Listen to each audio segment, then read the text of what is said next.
I'm speaking softly because it feels wrong to be loud about this. Some things don't want noise around them. My name is Eleanor. I'm 78 years old. I didn't plan to record this. I just noticed tonight that the quiet felt heavier than usual. And I was afraid that if I didn't finally let these words out, they would stay stuck where they've lived for most of my life. I used to believe that understanding came from time, that if you lived long enough, things would eventually make sense on their own. That isn't how it worked for me. I grew up learning how to behave, not how to speak. You learned early what was acceptable to say and what was better left alone. Feelings were something you managed privately. You didn't place them in other people's hands. I became very good at that. I married a man who was steady and kind in ways that didn't require many words. We fit together on paper. From the outside, our life looked calm. People said we were lucky. There are evenings I remember clearly me standing at the sink, him reading the paper, the radio low in the background. Nothing was wrong, and yet something was always waiting in my chest, something I never quite brought into the room. I told myself that not everything needed to be said. Years passed that way, quiet years, respectable years. I raised children. I packed lunches. I showed up to school events. I listened to their stories while folding laundry, half present, half somewhere else. I thought being there physically was enough. I didn't realize how much of myself I was holding back. There was a moment I don't know why this one stays with me. My daughter sitting on the edge of my bed late one night. She asked me if I was happy, not in a dramatic way, just curious, almost gentle. I laughed it off, said something practical. I didn't want to burden her with a question I didn't know how to answer myself. She nodded. She didn't ask again. I thought I was protecting her. I didn't see what I was teaching her instead.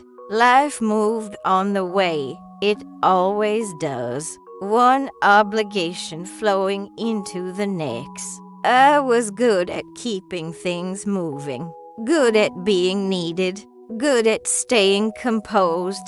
Inside, I was always postponing something, a conversation, a truth, a part of myself that felt inconvenient.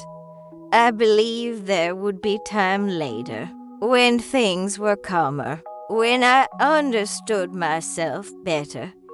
Later is a very convincing lie. The first time that lie cracked was when my husband became ill, not suddenly, slowly, a long narrowing of the world. We spent more time together then than we had in years, real time, sitting without distraction. One afternoon, he looked at me and said there were things he wished he'd asked me when we were younger. He smiled when he said it, like it was a small thought. I smiled back. I didn't ask what he meant. He died before either of us finished that sentence. After that, the house changed, not physically, emotionally. The silence became sharper. I started noticing how much had gone unsaid not just with him, but with everyone. Friends drifted. Some disappeared without explanation. Some passed away. Loss begins to stack quietly at this age. You don't mark each one the way you used to. You just carry them. I had time then. Time I'd always claimed I lacked. And with that time came memories I could no longer outrun. I began to understand something. Not all at once, but slowly, the way your eyes adjust to darkness. I had spent decades believing that restraint was maturity, that composure was strength, that keeping things inside was safer for everyone involved. I didn't see the cost while I was paying it. You only see it when there's no one left to settle accounts with. The realization didn't arrive dramatically. It arrived in ordinary moments. Standing in line at the pharmacy, watching a woman touch her partner's arm as she spoke, hearing laughter spill out of a nearby apartment window, watching someone speak freely without rehearsing first. I used to think those moments belonged to other people, louder people, braver people. They didn't. They belonged to anyone willing to risk being known. I didn't understand that until most of my life was already behind me. What stays with me now isn't regret in the way people imagine it. It's quieter than that. It's the weight of all the times I chose silence when connection was offered. I thought silence was neutral. It isn't.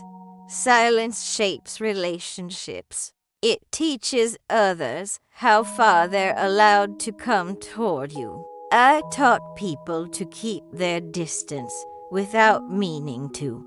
Now, at this age, clarity comes easily, too easily. It doesn't ask permission.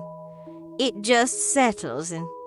I see my life clearly not as a series of mistakes, but as a pattern, a habit of waiting to feel ready, waiting to be certain, waiting for the right moment. The right moment never announced itself. I don't feel bitter about this, just honest. There are names I say now that don't answer back, faces I wish I'd looked at longer, conversations I replay, not to change the ending, but to finally hear what was being offered. I understand now that life wasn't asking me to be perfect. It was asking me to be present. That understanding didn't come early. It came late, but it came. And now, when I sit alone in the evenings, I let the quiet be what it is. I don't fight it. I don't dress it up. This recording isn't meant to fix anything. It can't. It's just me finally saying what lived inside me for more than 30 years. If you're listening, you don't need to do anything with this. You don't need to agree. You don't need to change.